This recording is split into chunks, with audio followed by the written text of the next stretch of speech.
Alright everybody on YouTube, what's up? Chris from Exotic Car. This is a 1985 190E 16 valve Euro spec car. The car has been sold to a gentleman in Mexico.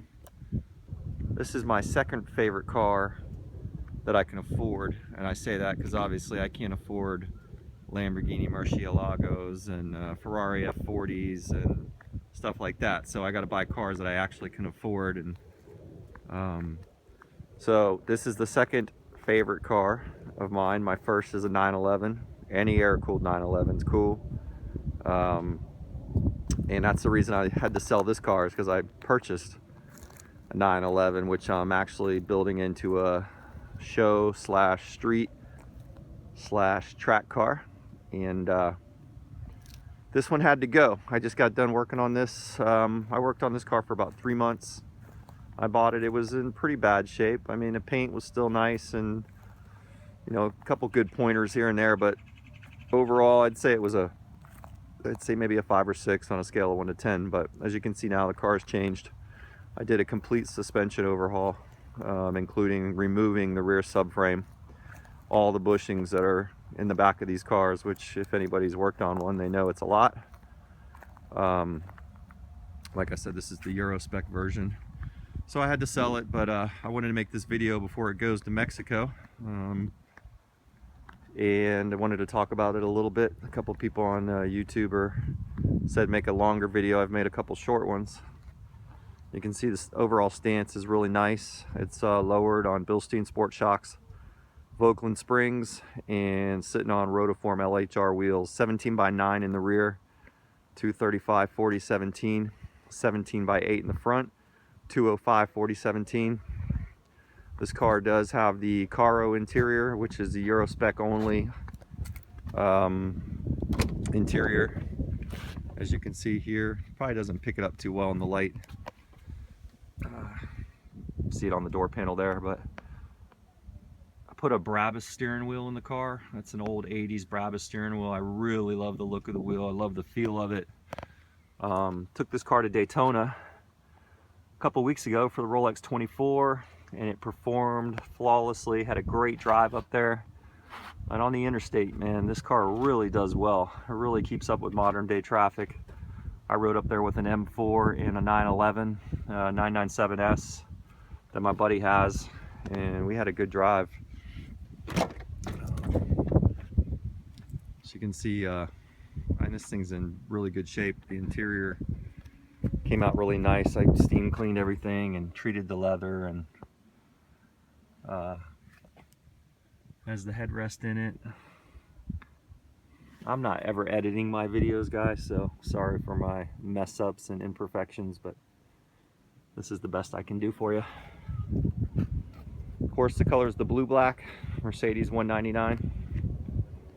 My favorite on any Mercedes, actually, not just these, but I've never owned a smoked silver one. I've owned 3 of these, but 2 North American models. There you can get a good look at the Rotiform LHRs. Beautiful wheel. I think I spent $4,000 on those.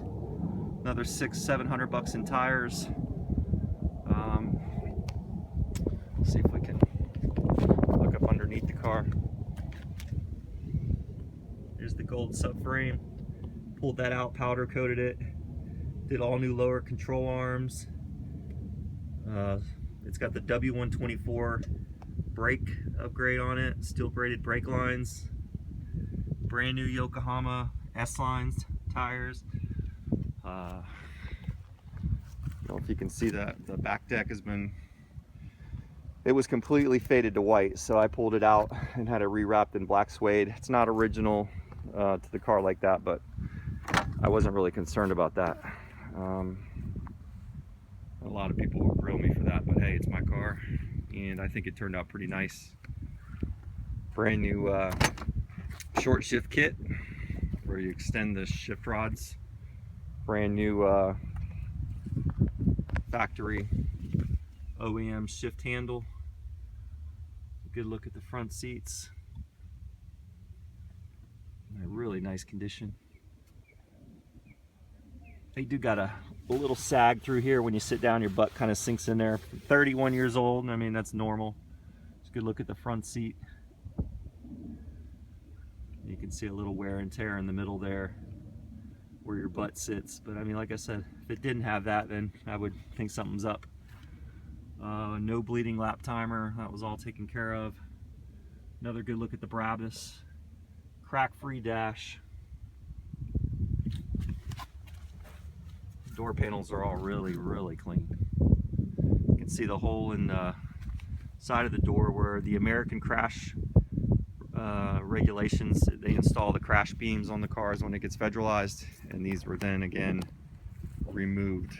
The guy I bought it from actually did some quarter-mile racing, and he had all that removed because he didn't want the extra weight.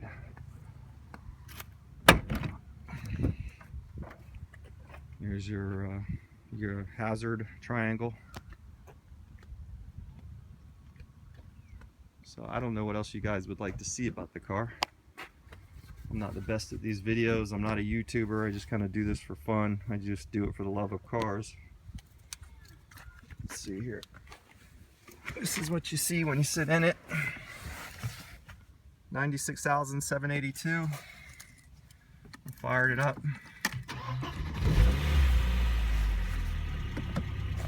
Sits right at about 1,000. Clock does not work. Everything else there works. Sunroof works. Did a radio delete. There's no speakers in the car.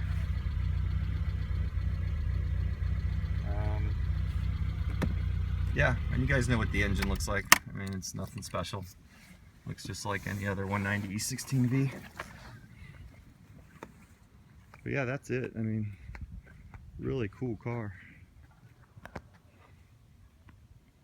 I love them. These cars are great. I know the E30 M3s are what everybody talks about. I've driven them. And I wouldn't say I'm a Mercedes or a Beamer guy, but trust me, this car, when you get out of an E30 M3 and jump in one of these, it makes the E30 M3 seem like it was very flimsily built. These things are built like bank vaults, and the E30 M3 is built like a Nissan Sentra. And I used to own a Nissan Sentra when I was a kid, and they felt the same.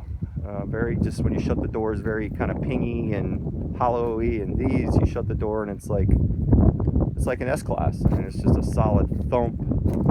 Very well built, very hard wearing cars. The seats, the leather on them. If you ever see one with the leather worn out, I say stay away from it, because that thing's had a hard life. Because the leather on these cars is like buffalo hide. It's ridiculous.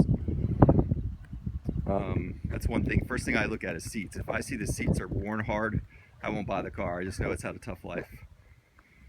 But yeah, so I would rather have one of these over an E30 M3 as far as construction and you know, the way these are just so cool to me. I mean, the E30 M3 is probably a better looking car to a lot of people, probably an iconic car to a lot of people, but for me personally, I'll take one of these, and in particular this car right here. It's a Euro spec.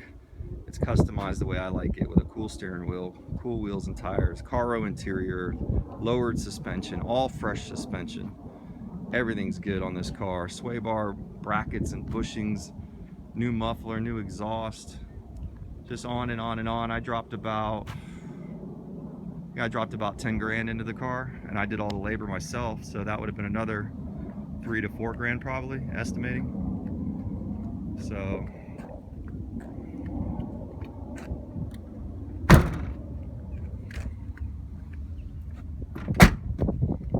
that's it, guys. That's the 190E 16 valve sitting on the rotiforms going to Mexico.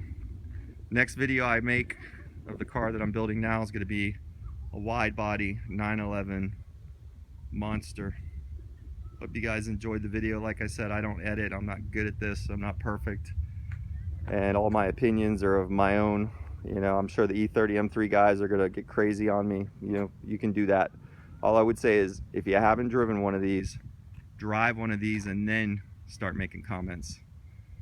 A lot of people just drive the E30 M3 and they look at these and say, oh, that sucks, and they have no clue. They've never driven one. These cars are pretty cool and going up in value fast. Anyway, enough of my jargons. Enjoy, guys. Have a great day.